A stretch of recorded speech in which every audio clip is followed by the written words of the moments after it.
Нәбә сүресі. Аса мейірімді, ерекше рахымды Аллахтың атымен бастаймын. Олар өзара не жайында сұрасып жатыр? Ұлы хабар жайында. Ол жөнінде олар қайшылықта болған. Жоқ, олай емес. Олар таяуда біледі. Тағы да жоқ. Олар таяуда біледі. Біз жерді төсеніш етпедік пе? Тауларды қазық қылмадық па? Біз сендерді жұп етіп жараттық.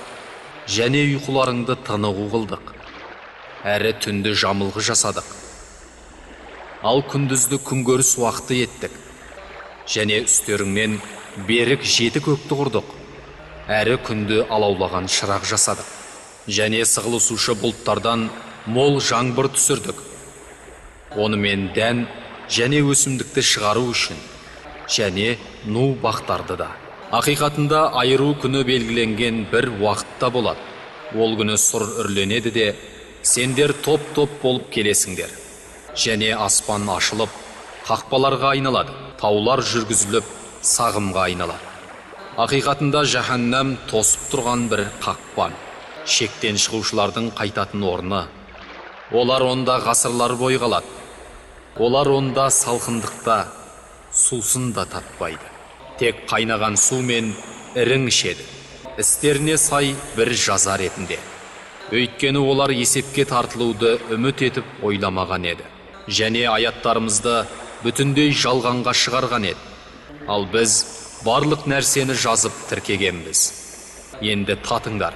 Сендерге азаптан басқа еш нәрсе арттырмаймыз.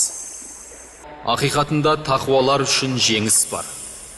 Бақшалар мен жүзімдіктер. Әрі құрбылас толық омыраулы қыздар. Және толы кеселер бар.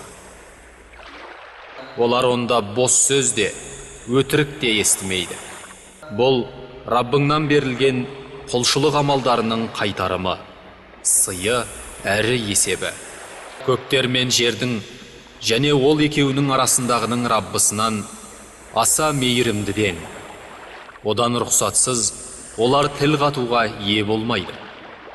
Ол күні рух, Жәбірейіл және періштелер сап болып тұрады. Аса мейірімдінің рұқсат еткеннен басқа ешкім де сөйлемейді. Және рұқсат берсе, тек дұрысты айтады. Сол күн ақиқат. Ендеше кім қаласа, Раббысына қайтар жолды ұстанады. Ақиқатында біз сендерге жақын бір азапты ескерттік. Ол күні пенде екі қолымен істегеніне қарай. Сол кезде кәпір адам, әттең топырақ болып кетсем еді ғой дейді. Назиғат сүресі. Аса мейірімді, ерекше рахымды Аллахтың атымен бастаймын.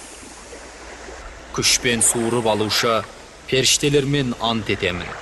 Жеңіл шығарып алушылармен, жылдам жүзушілермен, жарса қозушылармен, әмірді жүргізіп орындаушы періштелермен ант етемін.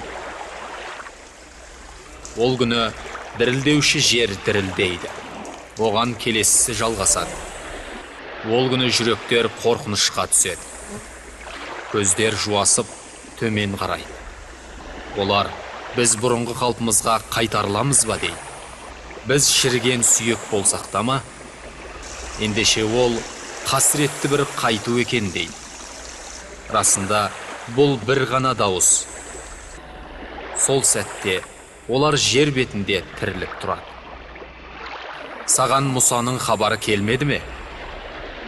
Сол уақытта қасиетті туа сайында оған Раббысы үндеді. Ей Мұса, Перғауынға бар. Расында ол шектен шықты. Оған сен тазарсаң қайтеді де. Мен сені Раббыңа апарар жолға бастайын. Сонда Аллахтан қорқатын боларсың. Сөйтіп оған үлкен бір мұғжизаны көрсетті. Ол оны өтірікке шығарды да қарсы келді. Содан соң теріс бұрылып, қарсылыққа кірісті. Және халқын жинады да жар салды. Мен сендердің аса жоғары Раббыларыңмын деді. Сондықтан Аллах оны ақырет және дүние азабымен жазалады. Расында, мұнда Аллахтан қорыққандар үшін әлбетте бір ғибрат бар. Сендерді жарату қиын ба? Әлде аспанды ма? Ол оны құрды. Ол оның төбесін көтеріп теңестірді. Әрі оның түнін қараңғы етіп, күндізгі жарығын шығарды. Және одан соң жерді жайып, тегіс етті. Одан жерден суын және жайылымдарын шығарды, және тауларды орнатты. Сендерге және малдарыңа пайдалану үшін. Ал үлкен қасірет қиямет күні келген кезде, сол күні адам не нәрсеге талпынғанын еске алады, және тозақ көретіндер үшін көрсетіледі. Ал кім шектен шықса, және дүние тіршілігін артық көрсе, онда сөз жоқ, баратын орны тозақ. Ал енді кім Раббысының алдында тұруынан қорқып, өзін нәпсі қалауларынан тыйса, әлбетте баратын орны жәннат. Олар сенен қиямет туралы, оның қашан болатыны жайлы сұрайды. Ол жайында айту сеніңсің бе? Ол туралы ілім Раббыңа ғана тән. Негізінде сен содан қорыққандарға ғана ескертушісің. Олар оны көрген күні, дүниеде бар болғаны бір кеш, немесе бір сәскедей уақыт қана тұрғандай болады. Абаса сүресі. Аса мейірімді, ерекше рахымды Аллахтың атымен бастаймын. Қабағын шытып бұрылды. Оған соқыр кісі келген еді. Қайдан білесің? Мүмкін ол тазаратын шығар. Не үгіт алар? Сөйтіп ескерту оған пайда береді. Ал қажетсінбеген біреу болса, сен оған көңіл бөлесің. Алайда сен үшін оның тазармауында тұрған еш нәрсе жоқ.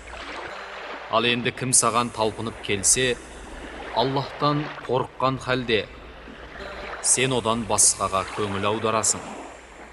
Ақиқатында ол бір еске салатын үгіт. Қалаған жан оны есіне алады. Ол құрметті парақтарда, жоғары көтерілген, тап-таза, елшілердің қолында, ардақты, бой ұсынушы періштелердің. Сенбеген адамның жаны шықсын, оның күпірлігі неткен қатты. Ол оны неден жаратты? Оны бір тамшыдан жаратып, лайықтап теңестірді. Кейін оған жолды оңайластырды. Сосын оған өлім беріп, қабірге кіргізді. Кейін оны өзі қалаған кезде қайта тірілтеді. Жоқ, ол болса Аллахтың әмір еткенін орындамай. Енді адам өзінің қорегіне көз салсын. Біз суды нөсерлетіп құйдық. Одан кейін жерді тіліп жардық. Сөйтіп онда дәндерді өсірдік. Жүзім мен жоңышқаны, зәйтүн мен құрманы, ну бақшаларды, және жемістер мен шөптерді сендерге және малдарыңа пайдалану үшін. Ал енді ащы дауыс келген кезде, ол күні адам өз бауырынан қашады, анасынан және әкесінен, әйелінен және балаларынан. Ол күні әрбір адамды әлек ететін өз ісі болады. Ол күні кейбір жүздер жарқын, күлімсіреген, қуанышты болады. Ал кейбір жүздерді ол күні шаң басып, оларды қараңғылық қаптайды. Міне солар, кәпірлер, бұзақылар. Тәкуир сүресі. Рахман, әрі аса рахымды Алланың атымен бастаймын.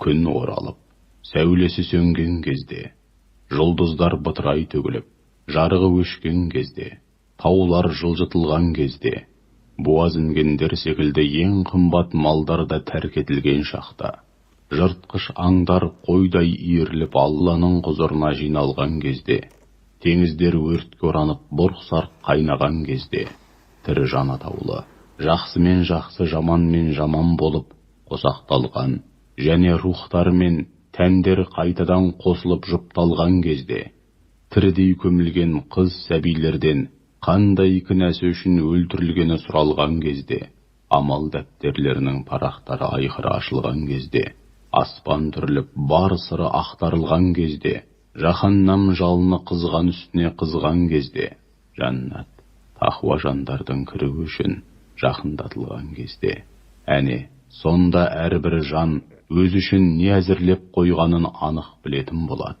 Күндіз жасырынатындарға, яғни күн шыққанда көзден ғайып болатын аспан денелеріне серт, түнде қайтадан пайда болып, кейін қайта жасырынатындарға аспан денелеріне серт, сейіле бастаған қараңғы түнге серт, тыныс алып ата бастаған таңға серт. Шын мәнінде, Құран аса қадірлі, өте күшті әрі арыштың иесі, Алланың құзырында мәртебесі өте жоғары болған ардақты елші Жәбірейіл періште жеткізген сөз. Ол қарамағындағы жәрдемшілері өзіне қалтқысыз бағынатын, Алланың бұйрығын орындауда толық сенімді әрі уақи аманатына да ерекше адал періште. Сондай-ақ біліп қойыңдар, бұл достарың, яғни өз араларыңда туып өскен Мұхаммед пайғамбар жын ектеген жан емес. Ол уақи әкелген Жәбірейіл періштені ап-айқын көкжиектен көрді. Ол ғайыпты, уақиды, ғайыптан келген ақиқат хабарларды сендерге жеткізуде сараңдық танытушы да емес. Яғни ол өзіне келген барлық уақи мен бар ақиқатты сендерге бүкпесіз толық жеткізетін сенімді елші. Ол Құран Алланың рахмынан мәңгілікке қуылған шайтанның сөзі емес. Ендеше, осынау ақиқаттан сырт айналып, қайда бет алып барасыңдар? Ол Құран күллі ғаламға, бар жаратылыс үшін насихат әрі ескерту, әсіресе араларыңдағы тура жолды тауып, сол жолда жүргісі келетіндер үшін. Расында, күллі ғаламның Раббысы қаламайынша, сендер ештеңеде қалай алмайсыңдар. Аса мейірімді, ерекше рахымды Аллахтың атымен бастаймын. Аспан жарылған кезде, және аспан денелері төгіліп шашылған кезде, теңіздер тасып, бір-біріне құйылған кезде, қабірлер қопарылған кезде, әрбір жан ілгерге не жібергенін, және кейінгіге не қалдырғанын білет. Ей адам баласы, сені жомарт Раббың жайлы не алдады?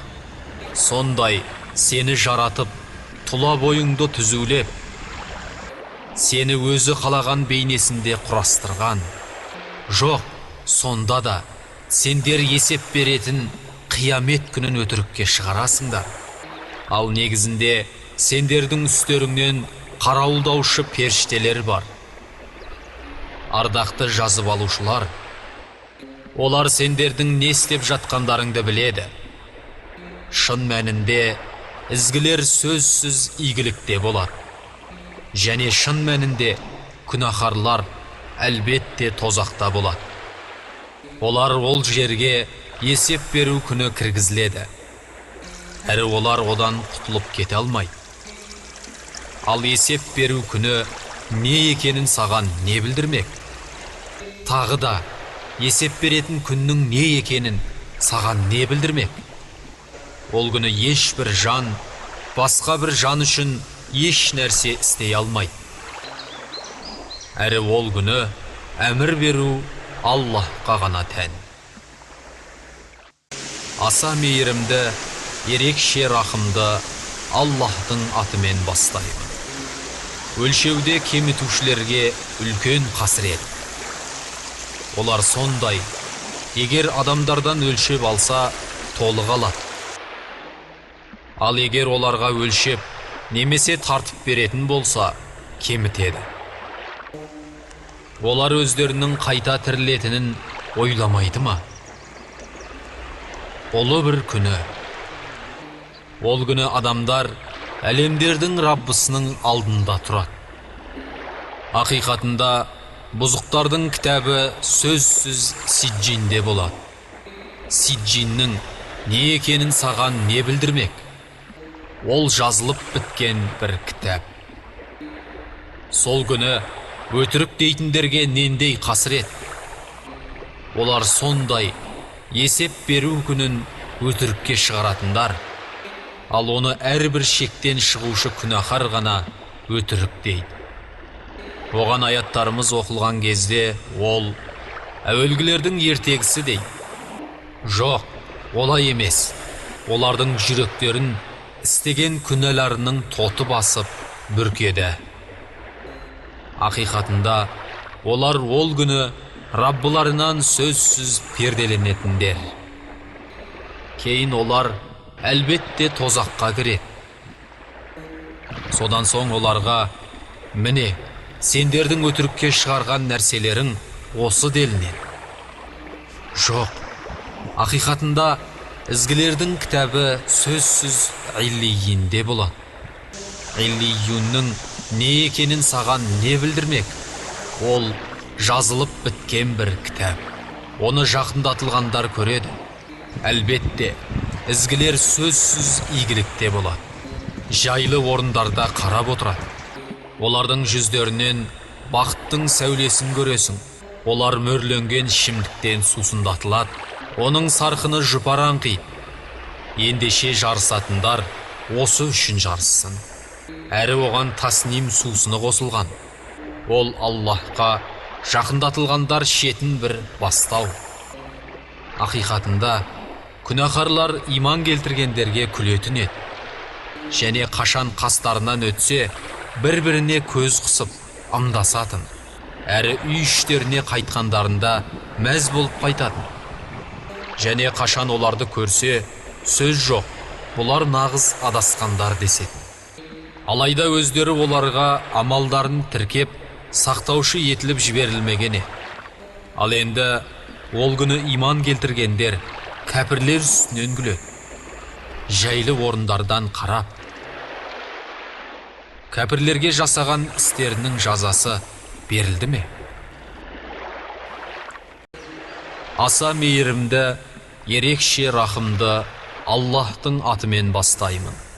Аспан қақ айырылған кезде, Раббысына бағынып, әрі бағынуға тиісті болып, және жер созылып, әрі ішіндегісін лақтырып босаған кезде, Раббысына бағынып, әрі бағынуға тиісті болып, ей адам, ақиқатында сен ұмтылыспен Раббыңа қарай ұмтылушысың, сөйтіп онымен жолығушысың. Сонда кітабы оң жағынан берілгендер жеңіл есеппен есептеледі, әрі өзінің үй ішіне қуанышты күйде қайтады. Ал кітабы арқа жағынан берілгендер дереу өздеріне өлім тілейді де лаулаған отқа кіреді. Өйткені ол бұл дүниедегі үй ішінде мәз мейрам болған еді. Және ол Аллахқа қайтпаймын деп ойлайтын еді. Жоқ, ол қателеседі. Ақиқатында Раббысы оны көретін еді. Күн батардағы шапақпен ант етемін. Түнмен, әрі түнде жиналған нәрселермен ант етемін. Толған кездегі аймен ант етемін. Әлбетте, сендер бір халден басқа бір халге өтесіңдер. Сонда оларға иман келтірмейтіндей не болды? Әрі олар Құран оқылғанда Аллахқа сәжде қылмайды. Алайда сондай кәпір болғандар ақиқатты өтірікке шығарады.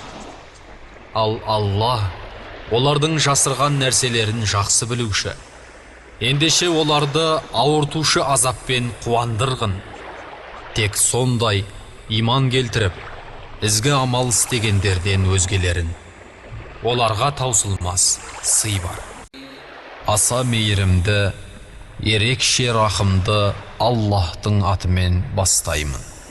Шоқ жұлдызды аспанмен ант етемін. Және уәде етілген күнмен ант етемін. Куәлік берушімен әрі куәлік берілгенмен ант етемін. Жойылып кетсін ор иелері. Отыны бар лаулаған оттың. Сол кезде олар оның жанында отырған еді.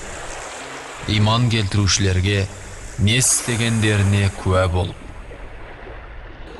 Олардың бұларға өшігуі тек үстемде мақтаулы Аллахқа иман келтіргендері үшін ғана еді.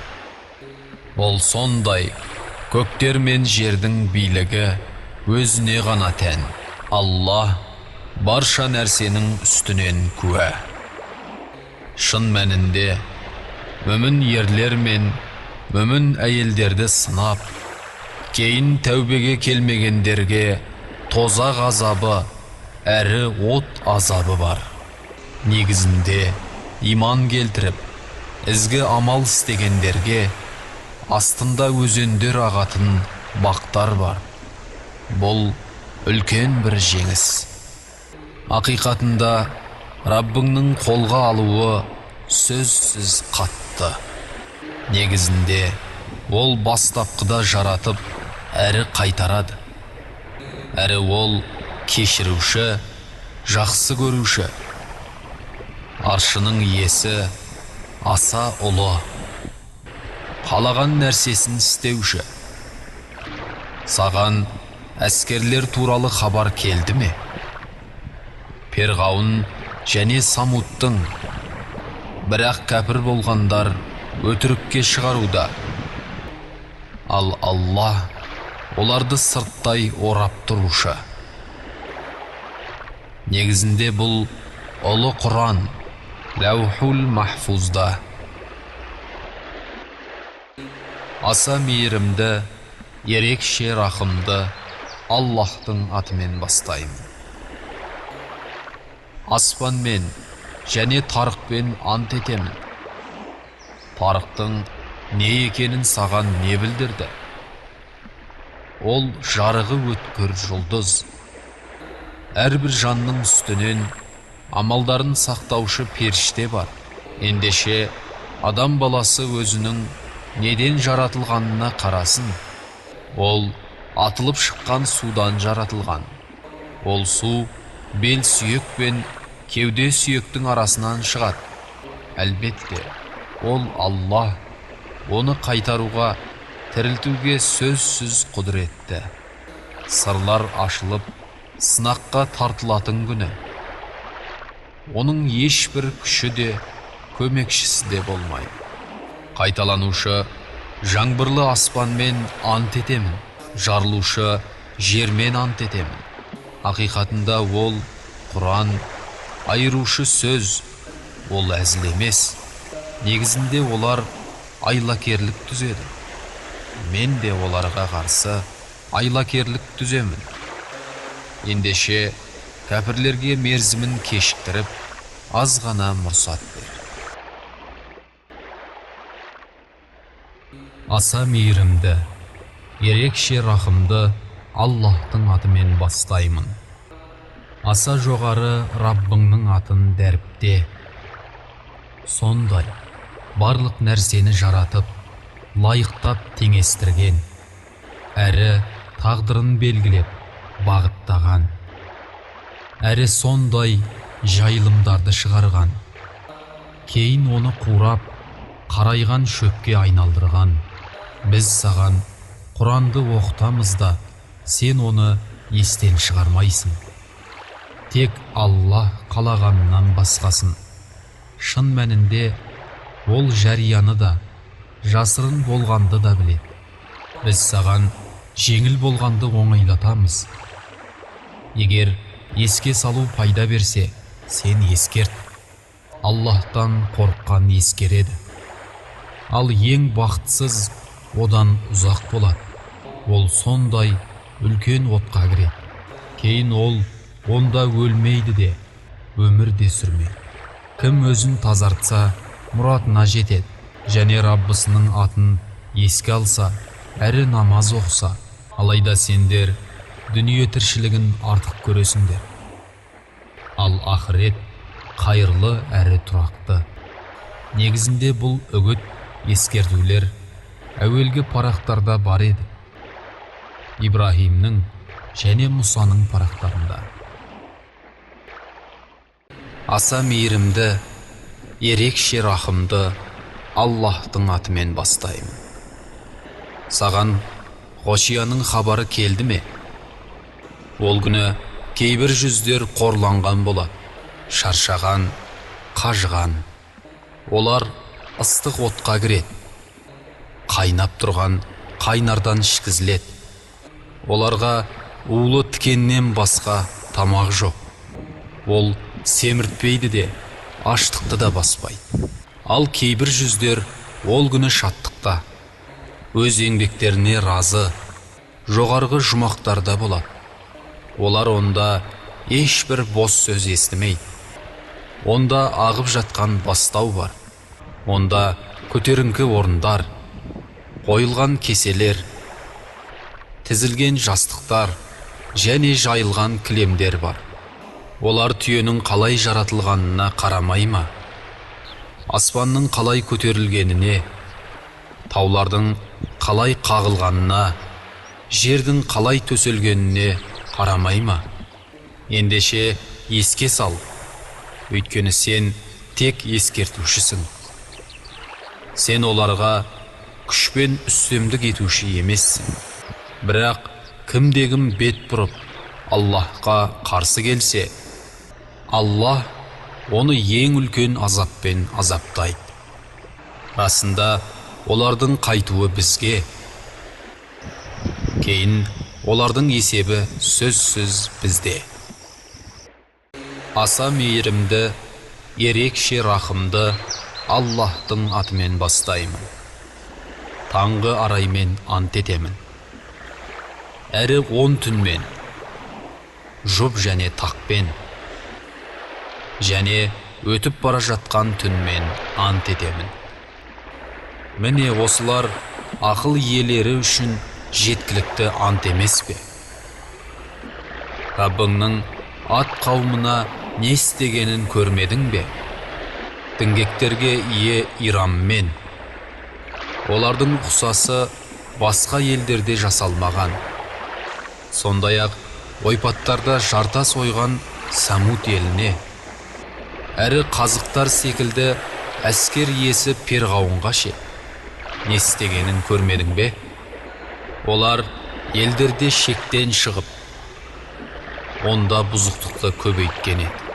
Сондықтан Раббың оларға азап қамшысын жаудырды.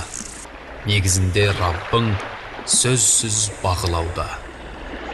Адам баласы Раббысы оны сынап, құрметті қылса және игіліктерге бөлесе, Раббым лайықты болғаным үшін мені сыйлады дейді. Ал қашан оны сынап, ризығын тарылтса, онда ол Раббым мені қорлады дейді. Жоқ, олай емес. Сендер жетімді қадірлемейсіңдер, және кедейді тамақтандыруға бір-біріңді үгіттемейсіңдер. Әрі сендер мирасты бөлмей, өздерің бүтіндей жейсіңдер. Сондай-ақ дүние мүлікті тым қатты сүйесіңдер. Ақиқатында жер сілкініп, теп-тегіс болған кезде, Раббың және сап-сап болып періштелер келген кезде, және ол күні тозақ келтіріледі де, сол күні адам баласы өткенін есіне түсіреді. Бірақ еске түсіруден оған не пайда? Ол әттең ақыреттік өмірім үшін сауап істер жіберген болсамшы дейді. Әрі ол күні оның азабымен ешкімде азаптамайды, және оның байлауындай ешкім байланбайды. Ей тыныштық тапқан жан! Раббыңның алдына сен оған, ол саған разы болған күйде қайт. Енді құлдарымның арасына кір, әрі менің жәннатыма кір делме. Аса мейірімді, ерекше рахымды Аллаһтың атымен бастаймын. Осы қаламен ант етемін. Өйткені сен осы қаланың тұрғынысың.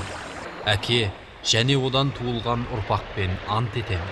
Шын мәнінде біз адамды түрлі ауыртпашылықтарға жараттық. Ол өзіне ешкімнің күші жетпейді деп есептей ме? Ол көп малды құрттым дейді. Сонда ол оны ешкім көрмеді деп есептей ме? Біз оған екі көз жаратып бермедік пе? Және тіл мен екі ерінді, әрі оған екі биіктікті көрсетпедік пе? Ал ол асудан өтуге тырыспады. Асудың не екенін саған не білдірді? Асудан өту, ол құлды азат ету, немесе ашаршылық күні тамақ беру, туыстығы бар жетімге, немесе шаң топырақтағы кедейге.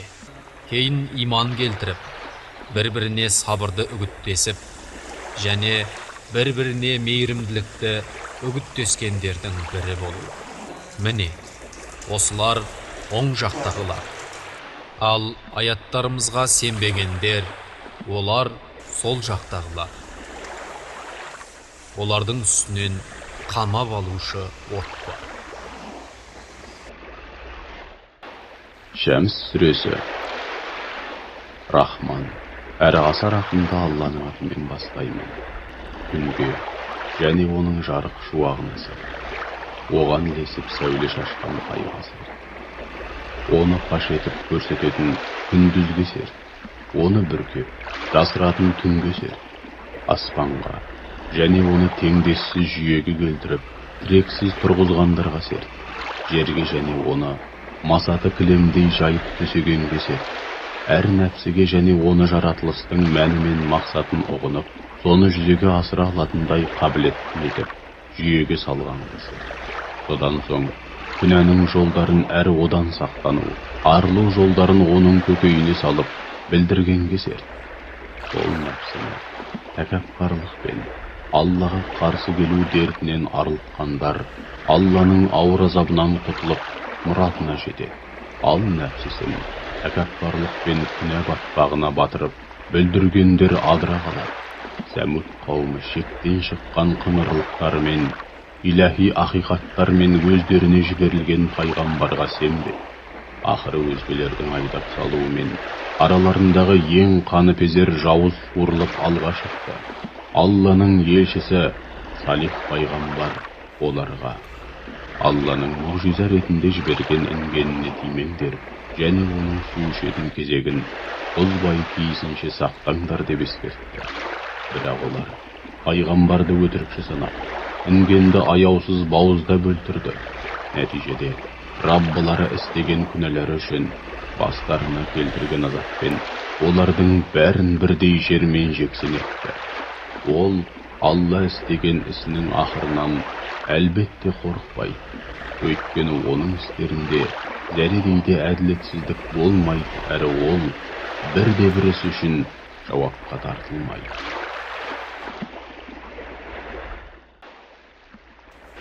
Ләйл сүресі. Рахман, әрі аса рақымды Алланың атымен бастаймын. Жер бетін тегіс қаптаған кезде түнге сер, жер бетін жарыққа бөлеген кезде күндізге сер. Сондай-ақ еркекті де, ұрғашыны да жаратқанға сер. Әлбетте сендердің бейнеттерің мен еңбектерің сапа жағынан да, түпкі ниет және мақсаты жағынан да әр алуан.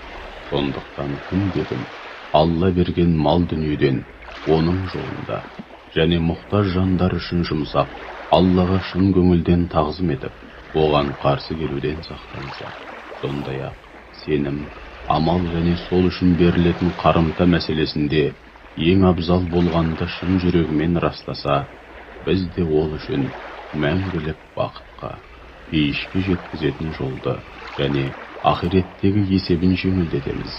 Ал Алланың бергенін қызғанып сараңдық қылатын және өзіне толық сеніп, Аллаға еш мұқтаж еместей әрекет ететін, әрі сенім, амал және сол үшін берілетін қарымта мәселесінде ең абзал болғанға сенбейтінге келсек, ол үшін мәңгі құрдымға батыратын жолды жеңілдетіп қоямыз.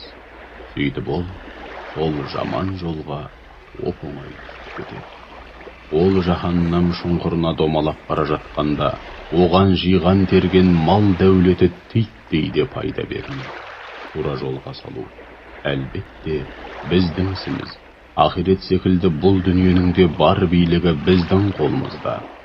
Міне, мен сендерді жалын үстіне жалынатып, лаулаған отпен ескерттім. Ол отқа шыжғырылып жану үшін тек ең бейбақ болған кіреді. Ол отқа Алланың үндеуімен елшілеріне сенбеген, әрі Аллаға иман келтіріп құлшылық етуден бас тартқан кіреді. Ал Аллаға шын көңілден тағзым етіп, оған қарсы келуден барынша сақтанатын тақуа жандар ол оттан аулаға кетіледі. Мал пұлын Алла жолында және мұқтаж жандар үшін жұмсап, тәкаппарлықтан және күнә атаулыдан арылып, тазаланған жан.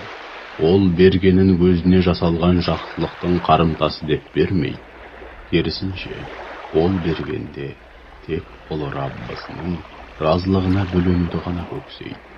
Міне сондықтан да ол ахиретте сөзсіз разылық мәртебесіне көтеріледі. Еңбегінің жемісімен қарымтасына дән риза болады.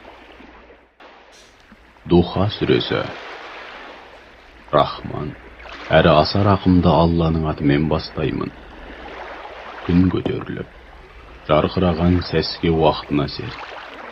Қою қараңғылық қаптап, жым-жырт тыныштық орнаған шақта түнге серт. Уа Мұхаммед, Раббың сені тастап кетпе. Саған ренжіген де емес. Әлбетте сен үшін әр кез әр істің ақыры басынан әлде қайда қайырлы. Шүбәсіз, Раббың саған көп жақсылық жасайтыны соншалық, сен оған және өзіңе жасаған әр жақсылығына дән риза боласың. Сөйтіп ақырында өзіңе тән разылық мәртебесіне жетесің. Ол сені жетім күйде тауып, пана болмады ма? Сені діннің үкімдерінен бейхабар күйде тауып, таңдаулы етіп, тура жолға салмады ма?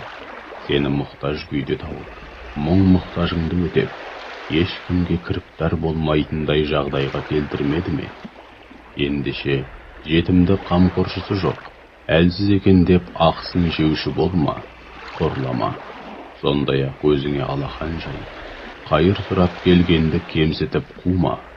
Раббыңның әр нығметін шүкіршілікпен жадыңда ұста және өзгелерге айтып жүр. Инширах сүресі. Рахман, әрі аса рақымды Алланың атымен бастаймын. Біз сенің көкірегіңді ашып, кеңейтпедік пе? Мойныңдағы ауыр жүкті жеңілдетпедік пе? Беліңді қайыстырған ауыр жүкті жеңілдетпедік пе? Сондай-ақ есіміңді мақтаулы етіп, мәртебеңді көтермедік пе? Демек, әрбір қиындықпен бірге сөзсіз жеңілдік бар. Я, рас, әрбір қиындықпен бірге жеңілдік бар. Ендеше, бір істі бітірген соң, бірден басқа іске кіріс. Сондай-ақ, қандай іспен айналыссаң да, әрдайым Раббыңа, оның разылығына қарай ұмтыл. Тин сүресі. Рахман, әрі аса рақымды Алланың атымен бастаймын. Інжірге және зәйтүнге серт, Синай тауына серт. Сондай-ақ осынау тыныш, бейбіт шаһарға серт. Шүбәсіз біз адам баласын ең көркем, ең керемет бейнеде жараттық.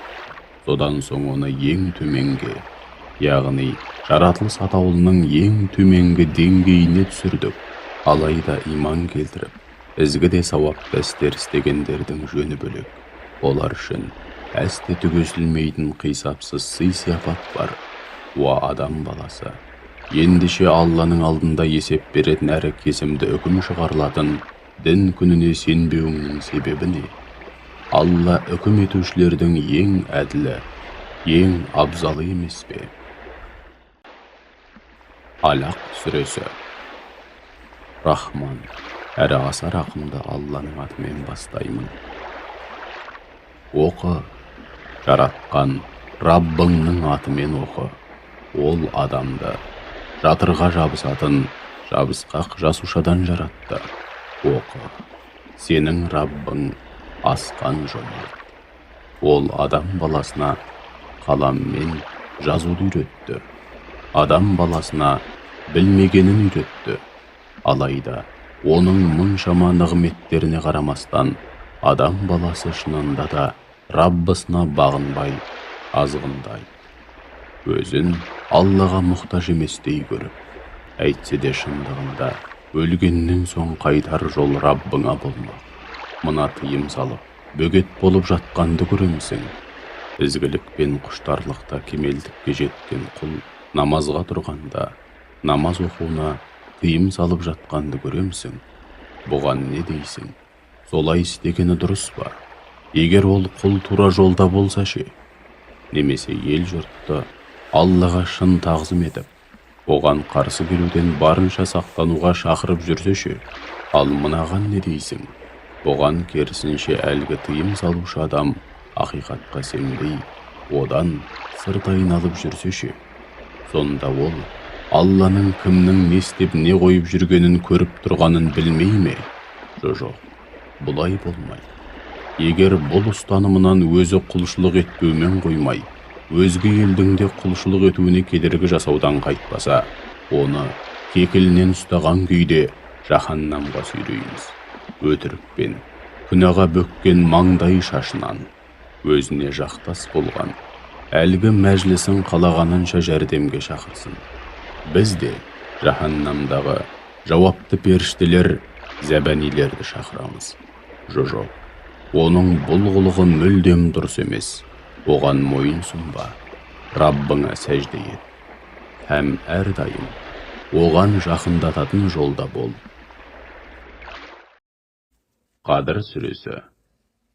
Рахман, әрі аса рақымды Алланың атымен бастаймын. Біз оны Құранды Қадыр түні түсірдік.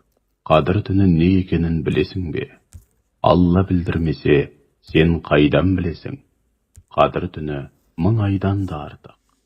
Ол түні періштелер мен рух, Раббыларының рұқсатымен әр түрлі іс атқару үшін лек-легімен түскен үстіне түсе береді. Әсіресе, риясыз құлшылықпен өткізетіндер үшін ол түн таң бозарып атқанға дейін мейірім мен есендік түні болмақ. Бәйина сүресі. Рахман, әрі аса рақымды Алланың атымен бастаймын.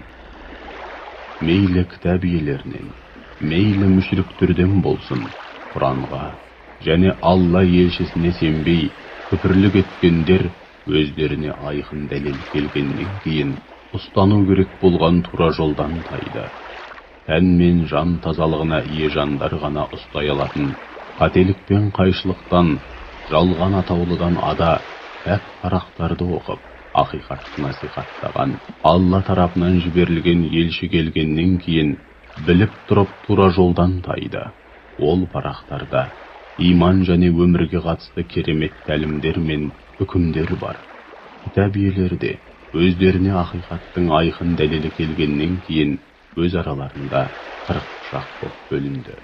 Әйтпесе оларға да хақ дінді шын көңілден толық қабылдап, таухид сенімімен бір Аллаға риясыз құлшылық ету, намазды кемеліне келтіріп, асықпай, уақытылы оқу және зекеттерін толық өтеу бұйырылған еді. Нағыз тура, мінсіз дін міне осы. Расында мейлі кітап иелерінен, мейлі мүшриктерден болсын, өздеріне айқын дәлелдер келген соң, күпірлік еткендер жаһаннам отына түседі, және онда мәңгі бақи қалады. Міне солар жаратылыс атаулының ең жаманы. Ал керісінше, иман келтіріп, игілікті істер атқарған шын ізгі жандарға келсек, міне солар күллі жаратылыстың ең абзалы, ең қайырлысы. Олардың сый-сияпаты Раббыларының дәргейінде жайқалған бау-бақшаларының арасынан және зәулім сарайларының түбінен өзендер ағып жататын мәңгілік адын жәннат бақшалары. Олар онда мәңгі бақи қалады. Алла оларға разы, олар да Аллаға дән риза. Міне, осынау разылық мәртебесі Раббысына тиісінше тағзым етіп, одан шын именетін ізгі жандарға нәсіп болады. Аса мейірімді, ерекше рахымды Аллахтың атымен бастаймын. Жер қатты сілкініспен сілкінген кезде, жер қойнындағы жүктерін сыртына шығарған кезде, адам баласы бұған не болды деген кезде, сол күні жер өз хабарын айтады. Раббыңның оған білдіруімен, міне, сол күні адамдар топ-тобымен амалдары көрсетілуі үшін шығады. Сонда кім тозаң түйірінің салмағындай жақсылық істеген болса, ол оны көреді. Ал кім тозаң түйірінің салмағындай жамандық істеген болса, ол да оны көреді. Адият сүресі. Рахман, әрі аса рақымды Алланың атымен бастаймын. Алла жолында атқа қонған жауынгерлердің танаулап шапқан сәйгүліктеріне серт. Тұяғынан от шашып, ұшқын атып шапқан сәйгүліктерге серт. Сондай-ақ қарқынды екпінмен таң сәріде жауға шапқан сәйгүліктерге серт. Шапқанда шаң боратқан сәйгүліктерге серт. Сол екпінмен барып, жау шебіне енген сәйгүліктерге серт. Шынында адам баласы Раббысының жақсылығын көрмейтін, рахметі жоқ жаратылыс. Бұған шүбәсіз өзі де куә. Оның мал дүниеге деген құмарлығы өте күшті. Әлде ол қабірдегілер тірілтіліп, сыртқа ақтарылғанда Алланың жақсылығын көрмеудің не екенін түсінбеймін деп ойлай ма? Көкіректерде иман көтерілді. Шүкіршілігі жоқтық, ниет пиғылсынды не бар болса, соның бәрі әшкере болған шақта, жағдайы қандай боларын ойламай ма? Міне, әсіресе сол күні Раббылары олардан, яғни дүниедегі барлық жай күйлерінен хабардар. Қариға сүресі. Рахман, әрі аса рақымды Алланың атымен бастаймын. Әл-Қариға, құлақты жаратын, һәм жүректі ұшыратын қатты әрі ащы дауыс. Әл-Қариғаның не екенін білесің бе? Алла білдірмесе, Әл-Қариғаның не екенін қайдан білесің? Ол күні адамдар жан-жаққа шашылған пәруанадай болады. Таулары болса, түрлі түсті түтілген жүндей болады. Сонда кімнің таразысы сауап жағына ауыр басса, ол өзі дән риза болатын өмірге қадам басады. Ал кімнің таразысы иман және сауапты істерден жұрдай болып жеңіл тартса, оның паналайтын жері хауия, жаһаннамның түпсіз шұқыры болмақ. Оның, яғни сол бір түпсіз шұңқырдың не екенін білесің бе? Лаулаған қызуы күшті от. Тәкәсүр сүресі. Рахман, әрі аса рақымды Алланың атымен бастаймын. Ата текпен, мал дүниенің көптігімен мақтан, әрі өзара жарыс, сендерді әбден алдар қатты. Көңілдеріңді толығымен жалған дүниеге аударды. Тіпті қабірлерге дейін жеттіңдер. Енді қабірлерді де мақтан тұтып, бейіт тұрғызуда да өзара жарысатын болдыңдар. Жоқ, бұларың мүлдем дұрыс емес.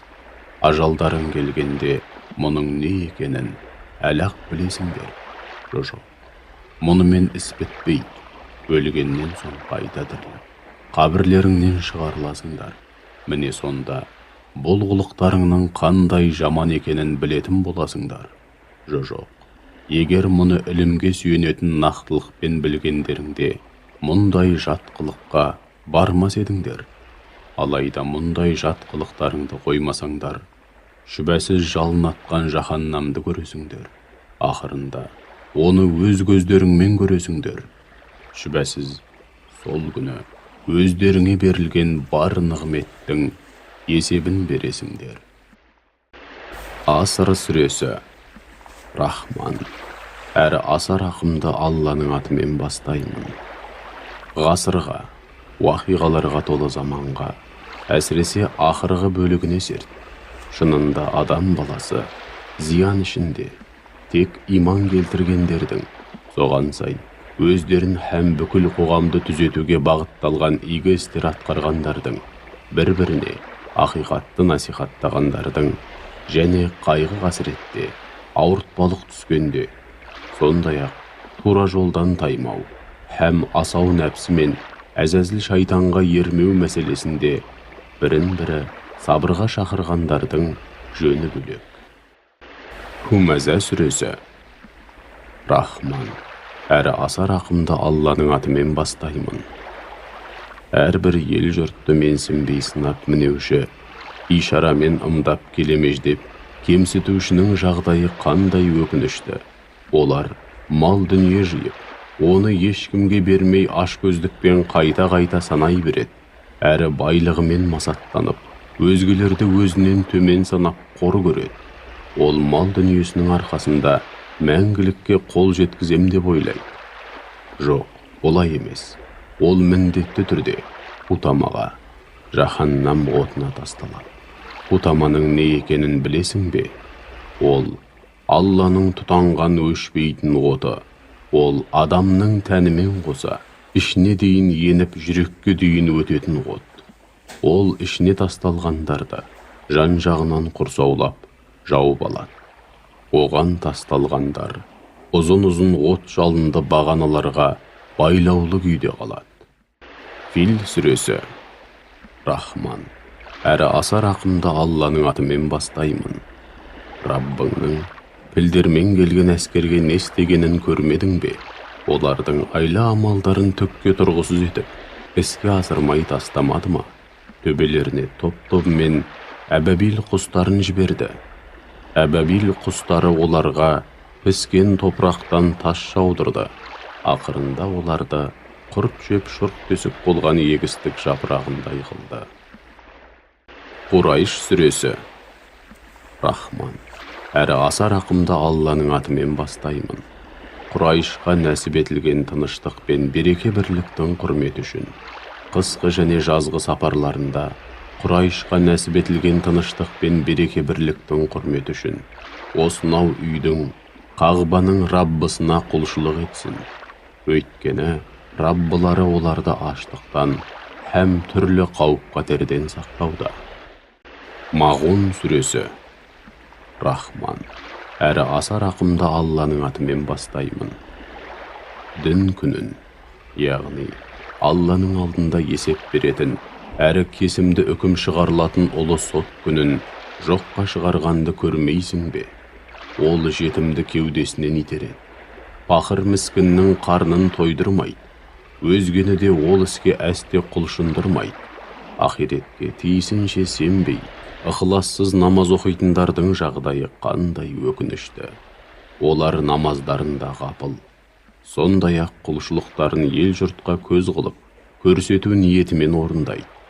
Олар қоғамдағы садақа, зекет және өзге де әлеуметтік жәрдем түрлерін қамтитын қайырымдылық істеріне теріс қарайды.